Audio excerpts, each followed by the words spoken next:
para que todo aquel que en Él cree no se pierda, mas tenga vida eterna. Ya lo puse. Vamos a orar para empezar nuestra predicación. Padre Santo, gracias, Señor. Gracias por tu palabra, Señor. Gracias te damos porque por más de que leamos tu palabra, nunca vamos a poder entender la magnitud y lo grandioso que es el amor tuyo hacia nosotros que hemos sido pecadores. Padre del cielo, te oramos para que tú seas quien nos hables a través de tu palabra y que por medio de ella seamos transformados, Señor, y que cada día seamos más parecidos a tu Hijo. Ilumínanos, Señor, por medio de tu palabra. Cristo Jesús, hemos orado. Amén. Amén.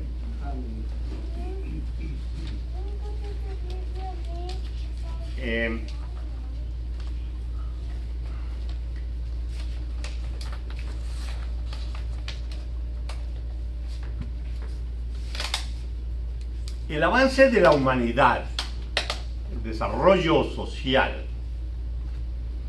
en cuanto a mejorar las condiciones de vida, es muy impresionante, sobre todo durante los últimos años con el avance de la tecnología y de la informática, todas esas cosas nuevas que han servido para tratar de enfermedades, para un mejor sistema de transporte, para mejor servicio de agua y de todo lo que uno se imagine y de las necesidades de la sociedad, son sorprendentes esos avances. Y a veces decimos, no, qué cosa tan increíble, que no. Muchos creen que con un poco más de tiempo y el uso de la ciencia y la tecnología, los problemas del mundo se solucionarán algún día y vamos a poder al fin tener un mundo bueno, con muchos servicios, un nivel de vida excelente por los avances de la tecnología, el conocimiento y demás, la informática. Vamos bien, aunque la realidad sea otra. Cada día hay más egoísmo, más orgullo, más vanidad, más cosas que alienan, enloquecen a las personas por lo absurdas, las nuevas teologías, las nuevas doctrinas, que como lo de la ideología de género y muchas otras cosas que distorsionan la vida social de una manera increíble. Pero todo el mundo dice que hacer cosas para mejorar y poder lograr al fin un mundo en el cual todos podamos vivir en paz. Pero existe un problema que es mucho más importante que todos los problemas sociales existentes y que no puede resolverse por el esfuerzo de los hombres de ninguna manera. Y ese problema es el problema que todas las personas, sin excepción, tenemos, de que somos culpables del pecado. Somos culpables de pecado y de haber desobedecido al Dios santo y justo.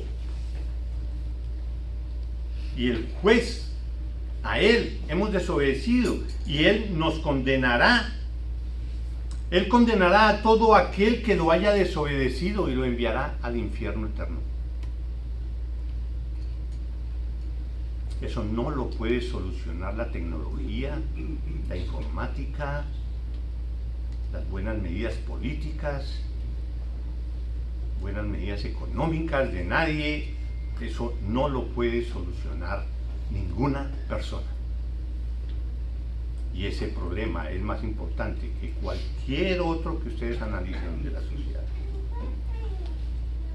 Y desde que el pecado entró en la humanidad, por la desobediencia de Adán y Eva, desde ese momento, Satanás no ha cesado, no se cansa de promover, de impulsar por medio de sus fichas y por medio de meterse en la gente, de promover la mentira de que las personas por sus propias fuerzas pueden llegar a Dios.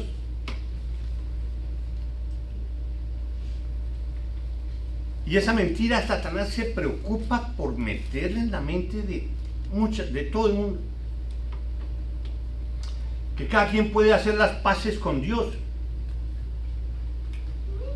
Y así solucionar el problema de las consecuencias de tu pecado. Que cada quien puede solucionar eso de su relación con Dios y de que Él está airado con nosotros por nosotros ser pecadores, ¿sí? Y Él dice, y Satanás promueve que nosotros por nuestros propios medios podemos solucionar eso. Que por medio de nuestras buenas actitudes o por nuestros buenos deseos y nuestro buen comportamiento o nuestra buena moral o ética, podemos nosotros solucionar nuestra relación con Dios. Y para que usted pueda solucionar la relación con Dios, usted tiene que hacer esto o lo otro. Usted tiene que asistir allí. Espere que esta persona lo bendiga a usted y verá que usted ya queda listo. O usted puede pagar, comprar unas indulgencias y ya con eso usted paga lo de la pena por su pecado, la culpa de su pecado. De muchas maneras, Satanás ha metido esa idea en el mundo de que nosotros por nuestras propias fuerzas podemos solucionar nuestros problemas con Dios. Esa mentira es la que caracteriza a toda religión falsa. Esta gran mentira es la que Satanás usa para engañar y apartar a las personas de Dios y llevarlas así por el camino ancho que lleva a la destrucción. El camino ancho, todas esas religiones que dicen que por este camino también ustedes pueden llegar a Dios y ustedes pueden disfrutar de su vida y poder prácticamente seguir haciendo su vida como ustedes quieran, y siempre y cuando hagan esta cosa y esta otra, y vamos a glorificar a Dios de esa manera. Pero ustedes no tienen que hacer nada de esfuerzo ni nada. Ustedes pueden seguir hasta cierto punto pecando, aunque no lo dicen claramente, sin ningún problema. Lo meten a uno en el camino ancho que lleva a la destrucción, como dice Jesús mismo en Mateo 7. Por medio de esa mentira es que Satanás trata de meditar y anular o opacar a Cristo Jesús y su obra salvadora. No se necesita Jesús, se necesita que tú hagas esto, tú hagas esto, tú hagas lo otro y listo. Y esa obra salvadora de Cristo consiste en haber entregado su vida en la cruz, pagando así la pena de nuestro pecado, para que todo aquel que en Él cree no se pierda, mas tenga vida eterna. Si cualquier persona analiza todas las religiones del mundo, se dará cuenta que todas, con excepción del cristianismo bíblico, predican una salvación por méritos propios, lo que comúnmente se llama una salvación por obras. No es sino que tú seas obediente, no es sino que vayas a la iglesia todos los domingos y listo, ya con eso tú solucionas tu relación con Dios. Tú te salvas si haces esto o aquello. Y la lista es larga. Tú te salvas si cumples estos ritos. Tú te salvas si te bautizas. Tú te salvas si te aprendes muchos versículos de la Biblia. Tú te salvas si vas a la iglesia todos los domingos. Tú te salvas si le confiesas tus pecados a otra persona. Tú te salvas si le obedeces a un gran jerarca eclesiástico, cardenal, obispo, papa o lo que sea. Tú te salvas si le obedeces al papa o a alguna otra persona. Y esa mentira se toma como verdad fácilmente. Y eso caracteriza a todas las religiones falsas. Pero la Biblia, la palabra de Dios, dice claramente que las personas que no han sido regeneradas, que no han recibido una nueva naturaleza, que siguen siendo las mismas, que no han nacido de nuevo, no pueden salvarse a sí mismas porque están muertos en sus delitos y pecados. La palabra de Dios lo dice en Efesios 2:1. Estáis muertos en vuestros delitos y pecados, y un muerto no puede hacer nada por sí mismo. Estáis muertos espiritualmente. Por estar muertos, eres incapaz de entender y aceptar la verdad espiritual de que solo por medio de Cristo Jesús se obtiene la salvación. Y muchos son incapaces de aceptar esto, de que solo por Cristo es que podemos obtener salvación.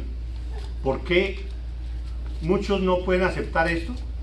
Porque así como dice 2 Corintios 4:4, Satanás ha cegado la mente de los incrédulos para que no vean la luz del glorioso evangelio de Cristo. Satanás ha cegado la mente de muchas personas que se creen muy religiosas, pero ha cegado su mente. Y creen a las personas que han distorsionado completamente el evangelio.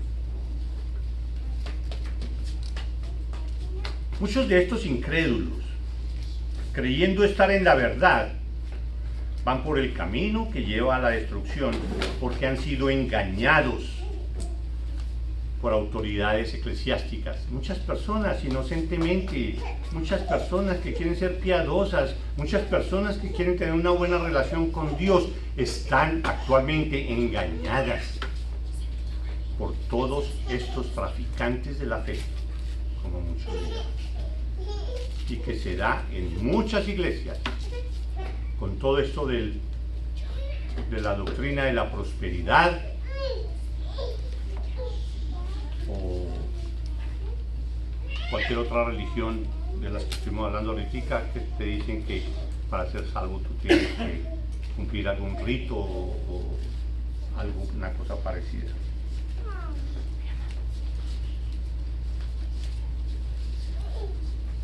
Han sido engañadas por autoridades eclesiásticas, así como los fariseos en el tiempo de Jesús, que tergiversaban la única verdad. Tergiversaban los fariseos en esa época, y actualmente los jerarcas de las iglesias, de muchas iglesias, tergiversan la única verdad inerrante y autoritativa de la palabra de Dios, negando el evangelio de Cristo. Muchas religiones dicen, sí, la Biblia es la palabra de Dios. Ok, sí, es la palabra de Dios, pero también nosotros le creemos a esta tradición de la iglesia.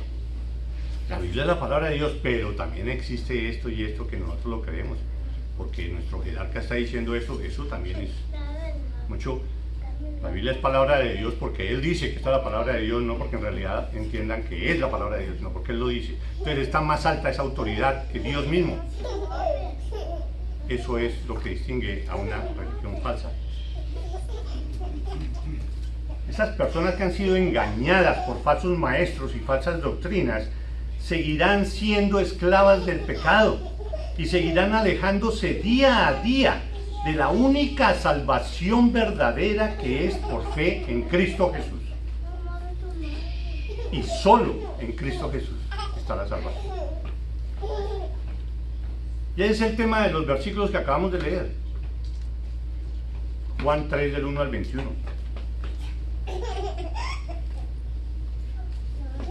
Y como por recalcar en algo, pues todos sabemos todo el episodio, lo acabamos de leer y ustedes se acuerdan de ese episodio. Llega un fariseo, le pregunta a Jesús, ¿yo qué tengo que hacer para ser salvo? Y se lo preguntó a usted, Jesús, porque lo he visto a usted hacer cosas que nadie más hace. O sea que usted debe venir del cielo, usted debe ser bien venir de parte de Dios, porque usted hace cosas que yo no he podido hacer siendo yo el maestro judío que soy. Él era un fariseo de los más importantes y el que más sabía de la palabra de Dios en ese momento, y el que más practicaba todos los mandamientos de la Biblia, más todas las ordenanzas que el mismo sistema judío había inventado. Él era un doctor en eso. Dijo, ¿yo qué ¿qué más tengo que hacer? Porque yo soy esto, pero no, veo que me hace falta algo más. ¿Qué es? ¿Yo qué tengo que hacer para conocer el cielo, para ir al cielo? Tal como dice, no puede. Y entonces Jesús le contesta, de cierto te digo, que el que no naciere de nuevo no puede ver el reino de Dios. Él estaba preguntando, ¿cómo puedo yo ver el reino de Dios? ¿Cómo puedo estar seguro que voy a ir allá? Si no naces de nuevo, no puedes, le contesta Jesús. Cualquier otro representante de estas otras iglesias que estamos diciendo le diría, no, para que usted vea el reino de Dios, usted lo que tiene que hacer es esto y esto y esto y esto. No es sino que vaya allí y hable con este tipo y haga esta oración y punto. Si fuera así la cuestión, Jesús se lo hubiera dicho. Jesús.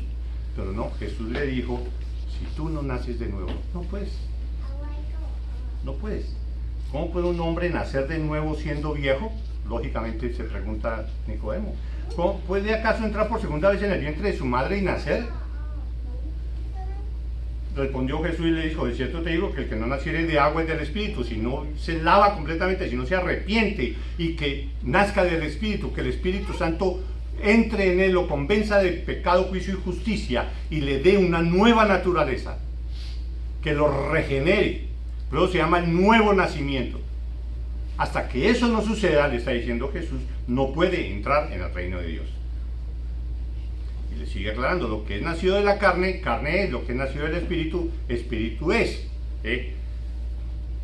Estamos hablando de cosas espirituales, o sea que es alguien espiritual el que tiene que producir eso, no algo material para que produzca, porque todo lo material produce son cosas materiales. ¿Sí? Así como tú, no te maravilles de que te dije, os es necesario nacer de nuevo. El viento sopla de donde quiere y oye su sonido, mas ni sabes de dónde vienes ni a dónde vas. Así es todo aquel que es nacido del Espíritu. Tú no puedes hacer nada, está diciendo Jesús. Tú no hiciste nada para nacer, para tú nacer como Nicodemo cuando estabas chiquitico, pues para nacer como Nicodemo. Tú no hiciste nada, tú no le dijiste a tu papá, oye, yo quiero nacer, yo quiero ser Nicodemo, ¿por qué no me generan? No, tú no hiciste nada. De la misma manera, por eso pone Jesús ese ejemplo de lo del nacimiento material con el nacimiento espiritual, porque para el nacimiento espiritual tú no puedes hacer absolutamente nada, porque es obra completa, 100% íntegra del Espíritu Santo. Es obra íntegra de Dios. No es por ninguna obra tuya. Tú, si hiciste algo para nacer, ok, se podría hacer aquí, pero no, tú no hiciste nada. ¿Y cómo puedo hacer eso? ¿Cómo puede hacerse esto? Jesús le dice, ¿cómo así? Si tú eres maestro de Israel y sabes todo lo del Antiguo Testamento y me estás preguntando que cómo me puedo hacer eso, ¿cómo así? Entonces, ¿quién eres? De cierto te digo que lo que sabemos hablamos y lo que hemos visto testificamos y no recibís nuestro testimonio, le dice Jesús a Nicodemo, porque ustedes son incrédulos, porque usted no tiene la fe que se necesita. Por su incredulidad es que no puede, por eso es que ustedes no pueden entender, por la incredulidad de ustedes. Si os he dicho,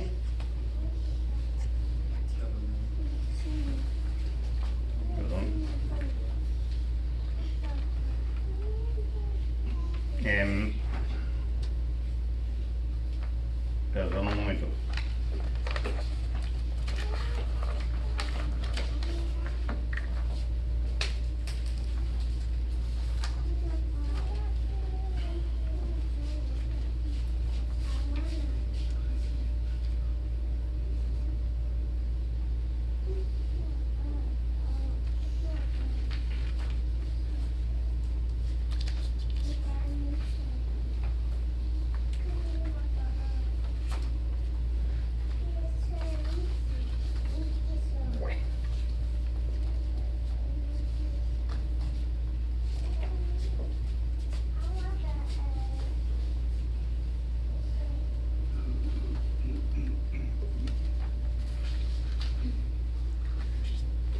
Ahora,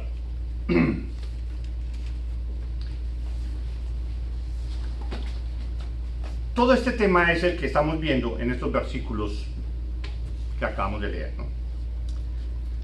Pero después de explicarle todo eso, Jesús a Nicodemo,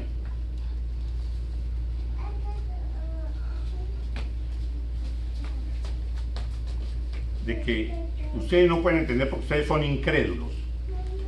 Yo, como en el versículo 13 dice, nadie subió al cielo sino el que descendió del cielo, el Hijo del Hombre que está en el cielo.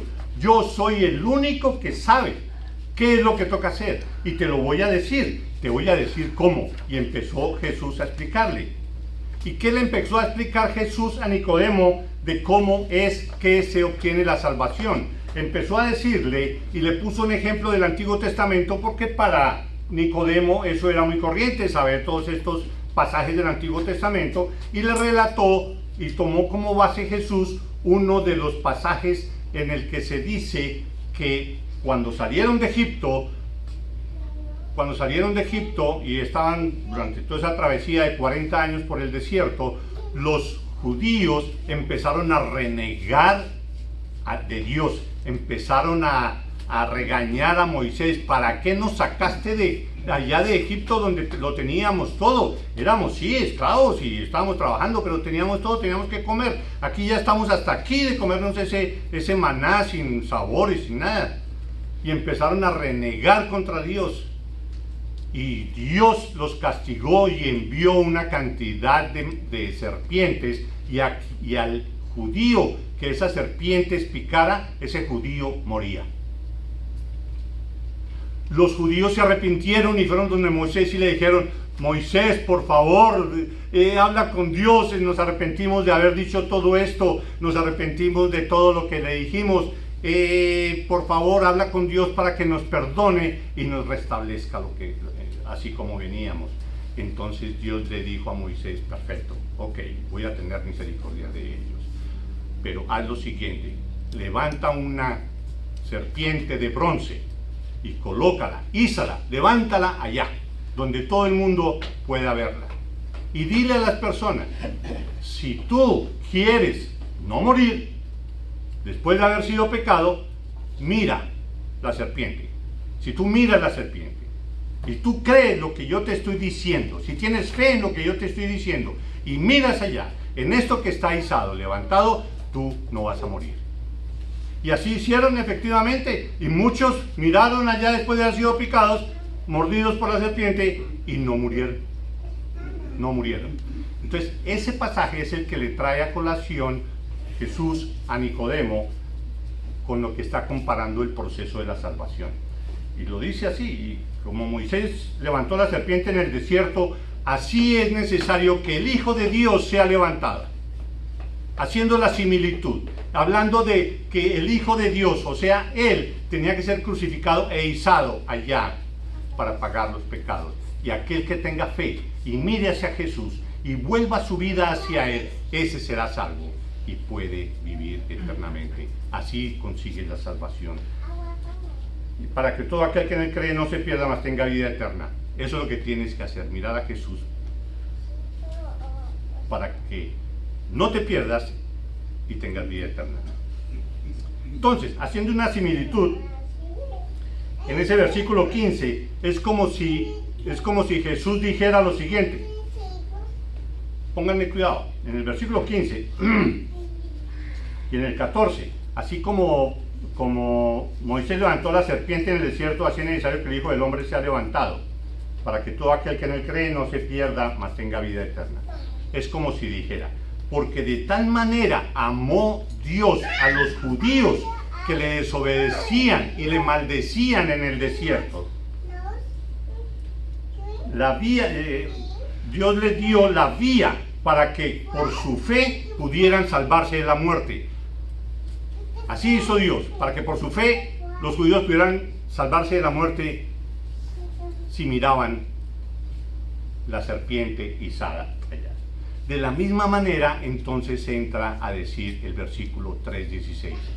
Porque de tal manera amó Dios al mundo, ya al mundo, no solo a los judíos. De tal manera amó Dios al mundo que ha dado a su Hijo unigénito, para que todo aquel que en Él cree y ponga su fe en Él no se pierda, mas tenga vida eterna. Por eso es que Jesús puso ese ejemplo, esa similitud de lo que Él hizo, de lo que Dios hizo allá en el desierto, con lo que actualmente Jesús vino a hacer a la tierra. Y Jesús le sigue diciendo, porque no envió Dios a su Hijo al mundo para condenar al mundo, sino para que el mundo sea salvo por Él.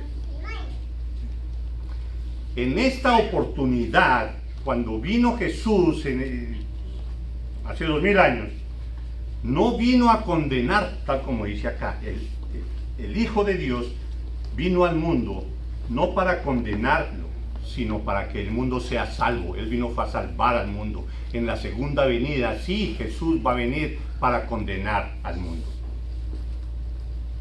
El que en Él cree no es condenado, pero el que no cree ya ha sido condenado, porque no ha creído en el nombre del unigénito Hijo de Dios. Pero entonces, en general, vamos a concentrarnos en el versículo 3:16, que es donde se concentra el Evangelio de Cristo, donde podemos ver lo grandioso que es el amor de Dios. Juan 3:16, todos lo sabemos, porque de tal manera amó Dios al mundo, que ha dado a su Hijo unigénito, para que todo aquel que en Él cree no se pierda, mas tenga vida eterna. ¿Cómo es el amor de Dios? Porque de tal manera amó Dios al mundo. ¿Qué quiere decir Jesús con eso? Porque de tal manera amó Dios al mundo. No quiere decir que el amor de Dios es grande, es tan grande que pudo amar a todos los habitantes de la tierra. Es tan grande el amor de Dios que pudo amar a todas las personas que han existido y que existen hasta ese momento. Así de grande es el amor de Dios. Ese no es el significado de esa palabra, porque de tal manera amó Dios al mundo, porque de tal manera amó Dios.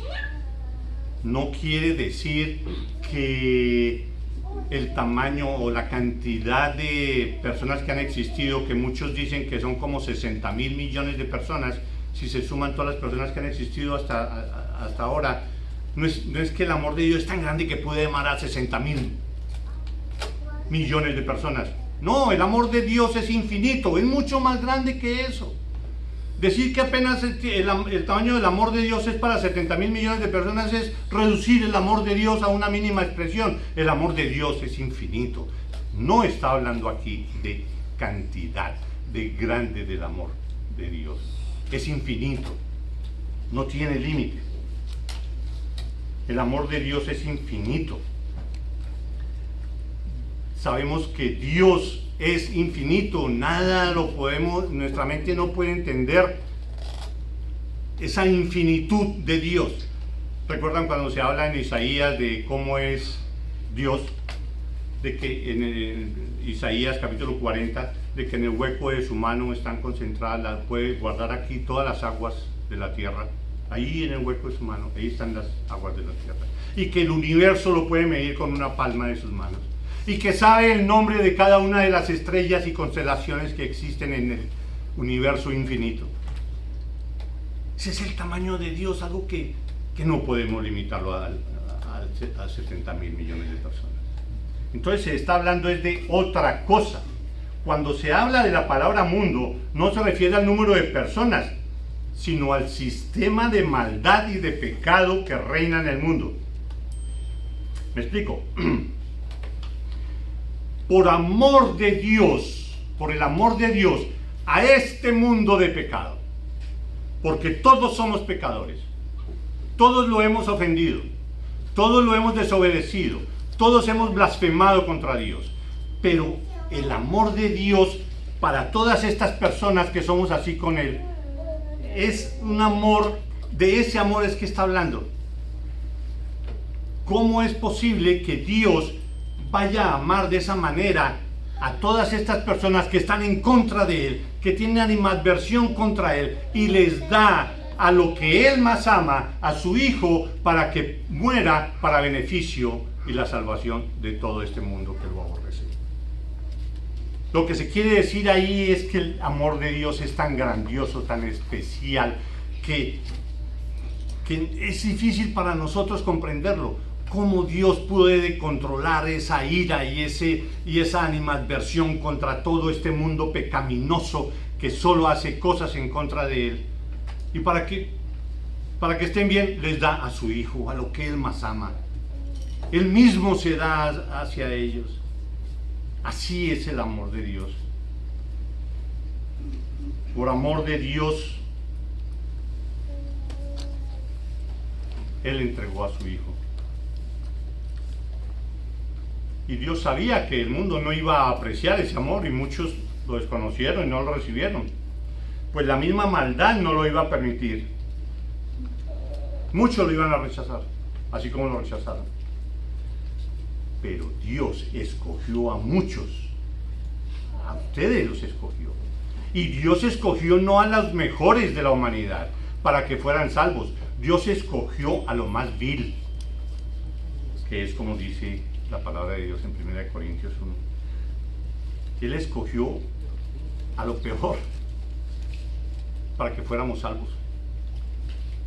Por eso te escogió a ti. Tú no eras un santico. Tú eras un pecador como cualquier otro pecador. No creamos que somos nosotros superiores. No. Nosotros somos salvos porque Él nos escogió. No porque nosotros hayamos hecho nada.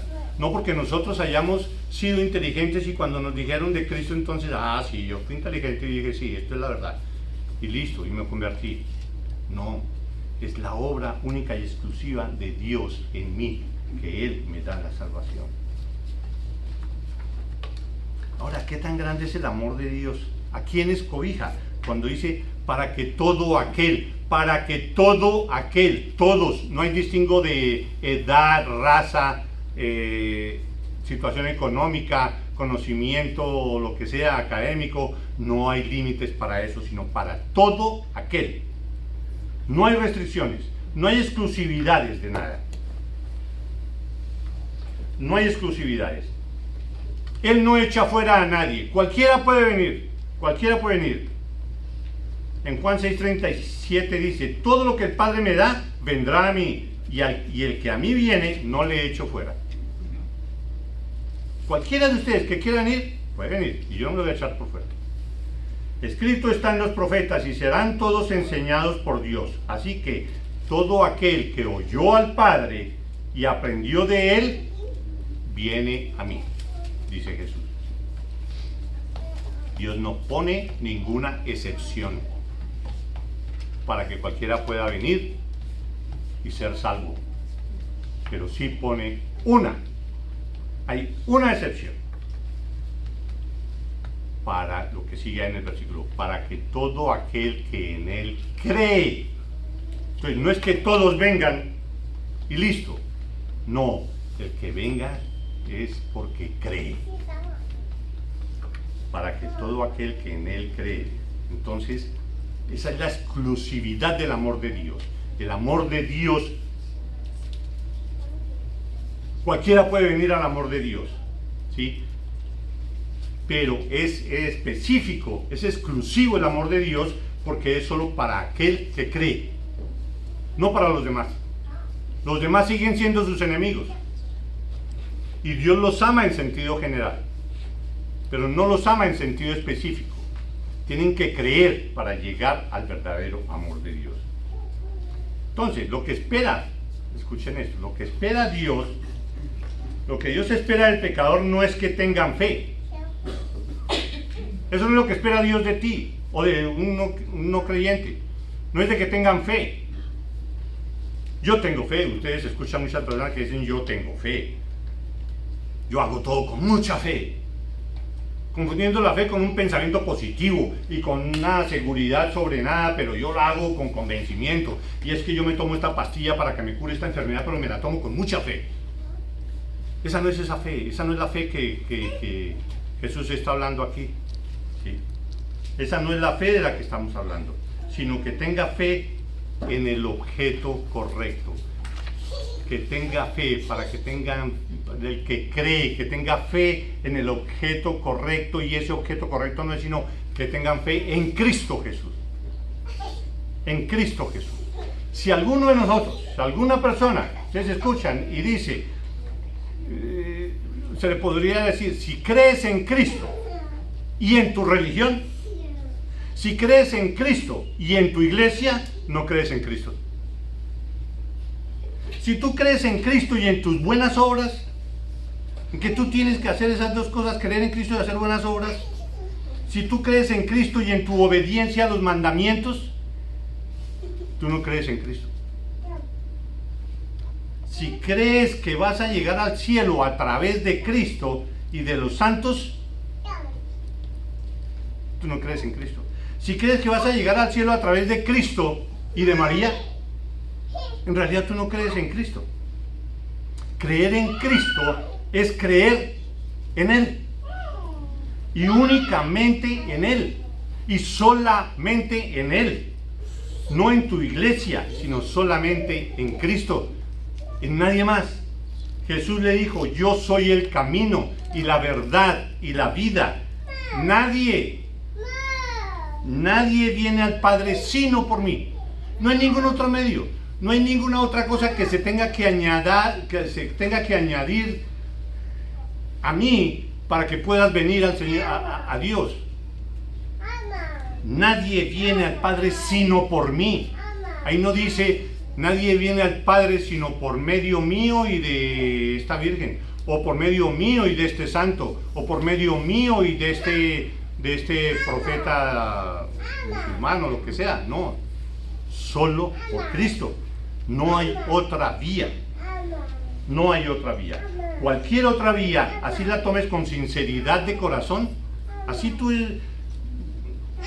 por esa vía tú estés muy humildemente entregado, eso no te llevará a Dios. No te llevará a Dios. El asunto no radica en el hecho de que creas en Cristo, sino en creer en Cristo en la forma como es presentado en el Evangelio. ¿Y cómo es presentado en el Evangelio?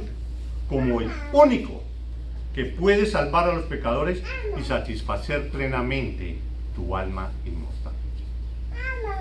Jesús le dijo en Juan 6:35, yo soy el pan de vida. El que a mí viene nunca tendrá hambre, y el que en mí cree no tendrá sed jamás. Entonces, no tiene ningún sentido decir en Cristo si al mismo tiempo se cree en algo más. Si tú tienes que añadirle algo a Cristo, es que en realidad no crees en Cristo. Es que es la misma situación que, por ejemplo, en la relación de una pareja, un matrimonio. Mi amor, yo te amo con todo mi corazón. Mi amor, yo te amo. Claro que también amo a María. Y también amo a Marta. Y también... ¿Qué es eso? ¿Eso qué quiere decir? Que en realidad no ama a su esposa. Eso es lo mismo que decir, sí, yo tengo fe en Cristo. Claro que tengo fe también en San Gabriel, en Santo Tomás o en lo que sea. Claro que yo también creo en la Virgen o lo que sea. No. Dios es un Dios celoso y no comparte su gloria con nadie. Él es. En Deuteronomio 5, del 8 al 9 dice, no harás para ti escultura, ni imagen alguna de cosa que está arriba en los cielos, ni abajo en la tierra, ni en las aguas debajo de la tierra. No te inclinarás a ellas ni las servirás, porque yo soy Jehová tu Dios, fuerte, celoso, que visito la maldad de los padres sobre los hijos hasta la tercera y cuarta generación de los que me aborrecen. Dios no comparte su gloria. Cristo es el único. No es Cristo más algo más. Es solo Él. No tiene ningún sentido decir creer en Cristo si al mismo tiempo no se ve a Cristo como un tesoro de incalculable valor, por quien vale la pena perderlo todo. ¿Se acuerdan de la parábola esta del tesoro escondido? Que alguien encontró un tesoro escondido en una tierra y fue y lo escondió y fue y quería comprar ese terreno para quedarse con ese tesoro escondido. y digamos, fue donde el dueño, oiga, cuánto vale el terreno? Yo lo quiero comprar. ¿Sí? Y el otro le dice, tú no puedes pagar eso. ¿Cómo así que no? Dime cuánto vale.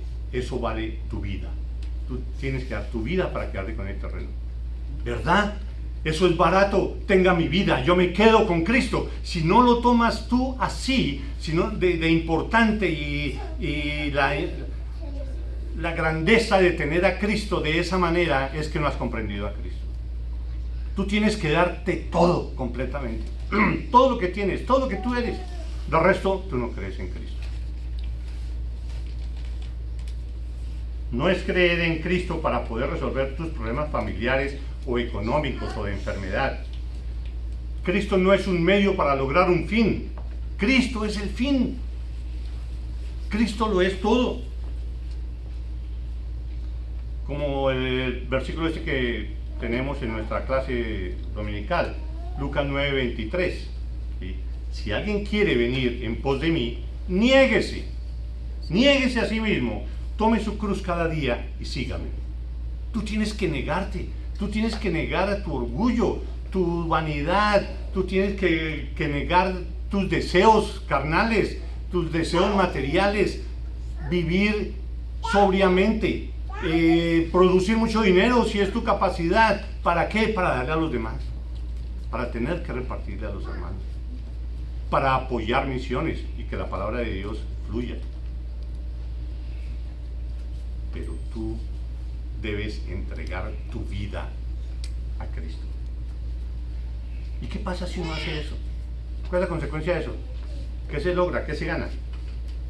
Lo que dice ahí 3:16, para que todo aquel que en él cree, no se pierda, mas tenga vida eterna. O sea, que no hay sino dos cosas. Solo hay dos salidas. O que se pierda o que tenga vida eterna. O está aquí o va a estar acá. No hay más. ¿En cuál grupo estás? Aquí, que se pierda o que tienes vida eterna. Todo eso depende de tu decisión. Solo hay dos grupos: salvación o perdición, vida eterna o condenación. No hay más. No hay más. ¿Cuál es la diferencia entre los dos? La fe en Cristo Jesús. No más. La fe en Cristo Jesús. Y que la entiendas, así como dijimos de la parábola, que tú le entregas toda tu vida a Él, al control de Él. Eso es creer en Cristo. Si venimos a Jesús en arrepentimiento y fe y le pedimos que nos dé la salvación, Él no echará fuera a nadie. Y aseguraremos de esa manera que no seamos condenados en el día del Señor, en el día del juicio. Tendremos vida eterna por la fe en Cristo Jesús. No hay ninguna otra forma. Cristo lo es todo. Y lo de vida eterna no es que, miles de años y miles de años vamos a estar allá sin hacer nada. Bueno, cosa tan aburrida, así como hablábamos el domingo pasado. No, vida eterna significa no cantidad de tiempo. Vida eterna lo que significa es que vamos a estar allá degustando, disfrutando la belleza, la tranquilidad, la paz, todo lo que es Cristo Jesús. Vamos a disfrutar de Dios plenamente, de su presencia, conocer todos sus atributos, todo su amor. Es vivir en ese ambiente con Él. Eso es lo que es la vida eterna. Pero depende de ti si pones tu fe en Cristo Jesús, o te quedas como estás y esperas el día del Señor, el juicio final, y serás condenado. Porque así dice el versículo 3:18.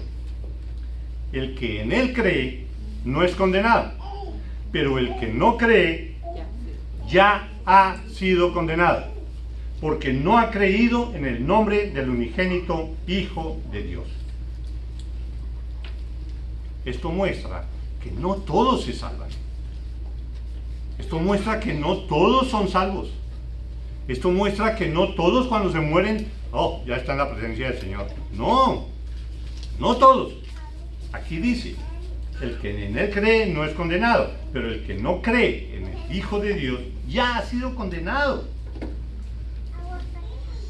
No todos se salvan, sino solo aquellos que creen en Cristo Jesús.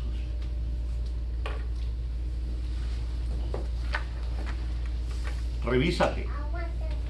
¿Has entregado tu vida a Jesús? ¿Tienes fe única y exclusivamente en Él? Si no es así, no crees en Cristo. Si tienes un plan B, si Jesús no me funciona, entonces tengo esto otro, es que tú no crees en Cristo. Acuérdate de eso. Piensa en eso. Recapacita en eso. Y ven a Cristo en arrepentimiento y fe para que puedas disfrutar la vida eterna. Vamos a orar. Grande es tu amor, Padre del cielo. Qué grande es tu amor, Señor. Que pudiste controlar, pudiste retener la animadversión, tu ira hacia muchos como nosotros, pecadores que te ofendimos, que te maltratamos, Señor, con nuestra boca, nuestros pensamientos, nuestras acciones. Pudiste refrenar esa animadversión y nos diste lo que más amabas y lo que más amas. Nos diste a tu Hijo para que nosotros pudiéramos ser salvos, pudiéramos disfrutar de tu presencia por la eternidad. Padre, gracias por la salvación que tú nos diste. Y te oro, Señor, para que tú toques corazones, Señor, y otras personas tomen la decisión de conocerte más y de poner su fe en ti, poner su fe en Cristo Jesús como el único Salvador y Señor. Te damos gracias, Padre del cielo, en nombre de Cristo Jesús. Amén. Amén.